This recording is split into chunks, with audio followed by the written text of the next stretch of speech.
স্বপ্ন পূরণের তো শেষ নাই, জীবনে স্বপ্ন দেখে যেতে হবে, আমাদের নতুন নতুন স্বপ্ন আবিষ্কার করতে হবে, স্বপ্ন না ঘুমিয়ে স্বপ্ন দেখতে হবে, ঘুমিয়ে স্বপ্ন দেখলে হবে না। তো আমার মায়ের কথা মতো যদি আসি, মায়ের মতে যে 3টা স্বপ্ন আমার মায়ের, তার 2টো মানে পূরণ হয়েছে। একটি ছিল হচ্ছে আমাদের জীবন্ত কিংবদন্তি উপমহাদেশের যদি বলি লিজেন্ড, আমাদের শ্রদ্ধেয় রোনারেলা ম্যাম, ওনার সাথে আমার গান করা ডুয়েট।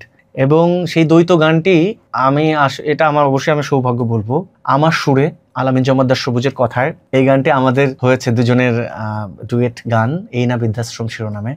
এটা একটা মায়ের স্বপ্ন ছিল, এটা আমারও স্বপ্ন ছিল ছোটবেলা থেকে, যে আমি মজার ছলে হোক আর হাসির ছলে হোক, আর যে মানে বলে না মানুষ বা অনেক জায়গায় সাক্ষাৎকার বা টেলিভিশন লাইভে আমাকে যখনই জিজ্ঞেস করেছে যে আপনার ফিমেল ভোকাল আর্টিস্ট কে সবচেয়ে বেশি পছন্দের, তো তখনই আমি বলে দিতাম যে রোনারেলা ম্যাম।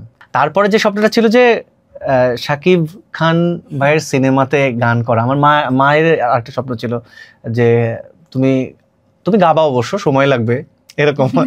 মায়েরা বাবারা হয়তো বুঝতে পারে, নাইলে তো বলতেন কিভাবে। তো মায়ের স্বপ্নটা সেটাও মহামায়া বা জিন্দা দিয়ে পূরণ হলো, বরবাদের গান দিয়ে হলো। আর একটা স্বপ্ন আছে, স্বপ্নটা পূরণ হলে আমি বলবো অবশ্যই। আমার জীবনের যে স্বপ্নগুলো, সেগুলো তো আসলে দিন প্রতিদিন প্রতি মুহূর্তে দেখছি, সামনে আসুক ইনশাল্লাহ আপনারা পেয়ে যাবেন।